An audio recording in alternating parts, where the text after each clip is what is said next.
নমস্কার, রিমস রাসুয়ে সবাইকে স্বাগত জানাই। আজ একটা হেলদি রেসিপি বানাবো, কর্ন বা ভুট্টার ইডলি।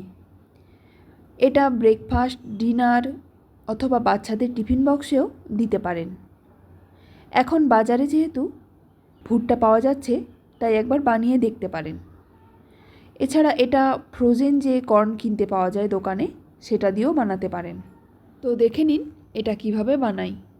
আমি দুটো ভুট্টা নিয়েছি, এগুলোকে ছাড়িয়ে ভালো করে ধুয়ে নিয়েছি।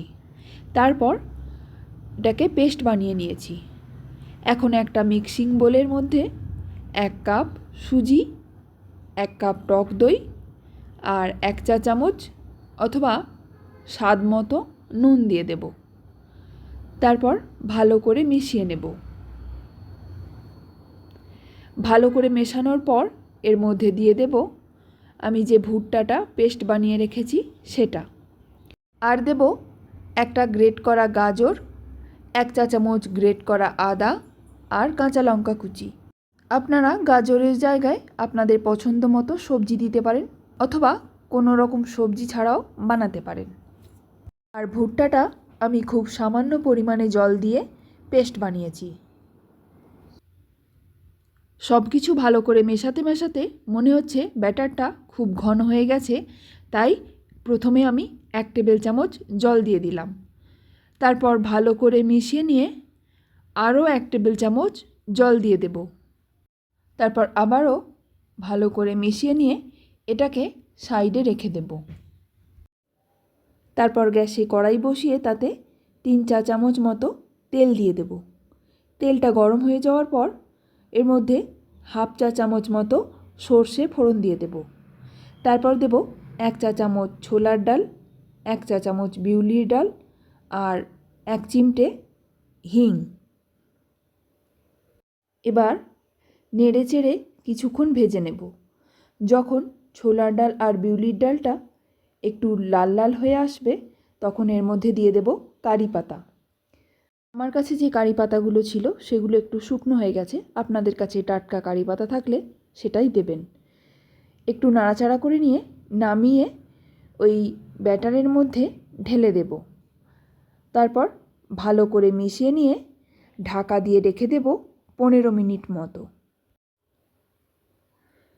ব্যাটারটা সাইডে রেখে আমি ইডলির মোল্ডগুলোতে অল্প করে তেল ব্রাশ করে নেব, যাতে সহজেই ইডলিগুলো উঠে যায়। আর অন্যদিকে আমি ইডলিগুলো স্টিম করার জন্য জল গরম বসিয়েছি। 15 মিনিট হয়ে গেছে। এবার ঢাকনাটা খুলে একটু নাড়াচাড়া করে নেব। যদি মনে হয় যে ব্যাটারটা ঘন হয়ে গেছে, তাহলে অল্প জল দিয়ে দিতে হবে। এবার আমি 1 চামচ ইনো দিয়ে দিলাম, তারপর 1 চামচ জল দিয়েছি। এবার ভালো করে মিশিয়ে নেব। আপনারা ইনোর জায়গায় বেকিং সোডা দিতে পারেন।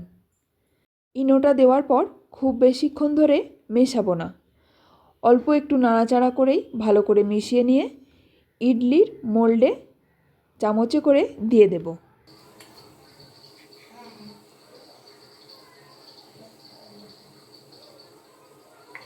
একে একে সব মোল্ডগুলোতেই ইডলির ব্যাটার ভরা হয়ে গেছে।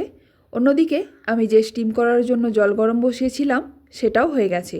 আর জলটা গরম করতে দেওয়ার সময় আমি 1 টুকরো লেবু দিয়ে দিয়েছি, এতে জল গরমের পাত্রটা কালো হয়ে যাবে না। এরপর ইডলির মোল্ডগুলো আস্তে আস্তে বসিয়ে দেব। তারপর ঢাকা দিয়ে মাঝারি আঁচে 15 মিনিট স্টিম হতে দেব। 15 মিনিট পর ঢাকনাটা খুলে খুব সাবধানে নামিয়ে নেব। তারপর মিনিট 2 ঠান্ডা করতে দেব।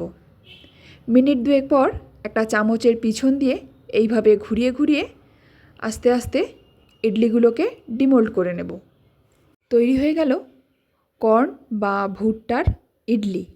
এটা নারকেলের চাটনি, বাদামের চাটনি বা ধনেপাতার চাটনি দিয়ে সার্ভ করতে পারেন, আবার এমনিও খেতে পারেন। আপনারা বাড়িতে একবার এইভাবে ট্রাই করুন, আশা করছি ভালো লাগবে। রেসিপিটা যদি ভালো লেগে থাকে তাহলে প্লিজ একটা লাইক, শেয়ার আর সাবস্ক্রাইব করে দেবেন। ধন্যবাদ।